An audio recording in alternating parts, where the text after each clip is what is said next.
Flow karya Madam Ari. Prolog.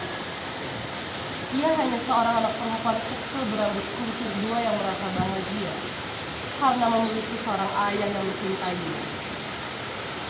Baginya, dalam hidupnya, ayahnya seorang yang sudah cukup lebih dari segalanya.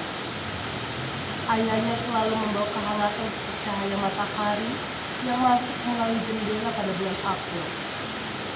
Selalu memberikan rangkuman dongeng sebelum tidur dengan membawa serta teman-teman kecil yang berada dalam buku Cinderella, Putri Salju, Ariel si Putri Duyung, Pinocchio, Denny si manusia ikan, Tintin, 5 sekawan, Candy dan masih banyak lagi.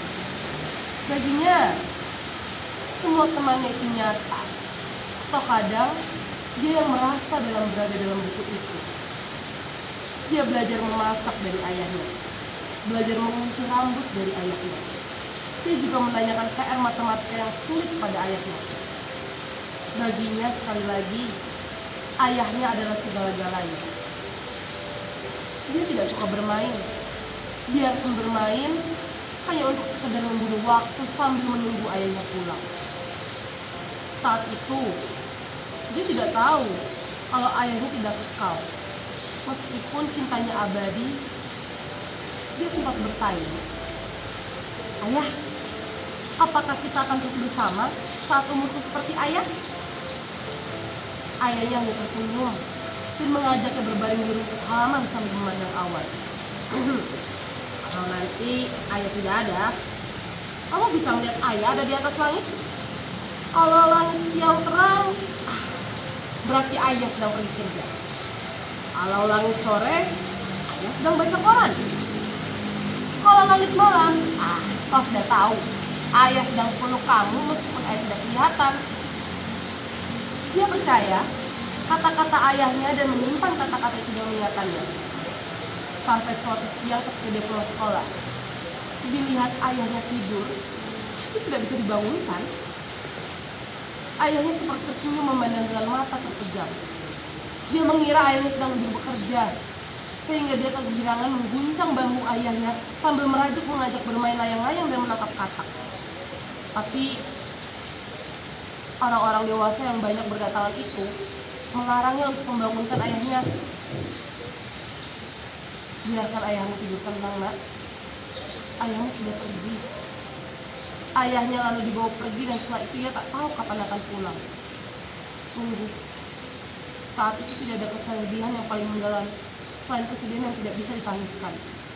Dan suara-suara penolakan itu bermunculan. "Aku tidak bisa mengasuh anak ini. Ini kesalahan wanita itu. Dia menitipkan anaknya dan tak pernah diambil lagi. Orang yang bicara itu adalah bibinya. Jadi, kita kemanakan anak ini? Anak ini tidak jelas asal-usulnya. Kenapa dulu kakak kita asal ambil anak sembarangan? Buah apel jatuh tak jauh dari pohonnya. Kata bibitnya yang lain lagi. Baiklah, kita butuh waktu untuk sepakat akan kita kemanakan anak ini. Tapi sementara ini dia tinggal dengan siapa?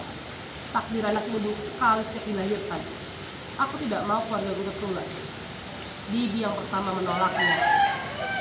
"Tapi semua anakku perempuan. Anak ini bisa sementara berbagi kamar."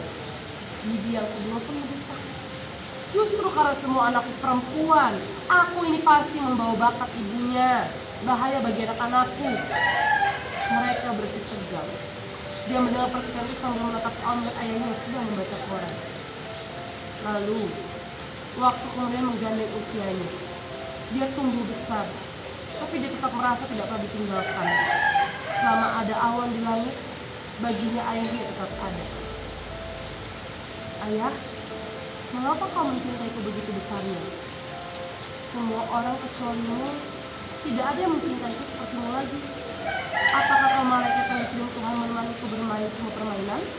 Sebelum akhirnya kau berubah menjadi langit yang membuatku tak pernah bisa menjadi binasa karenanya." Dia berdesis dan kerinduan yang selalu membuatnya merasa kesakitan.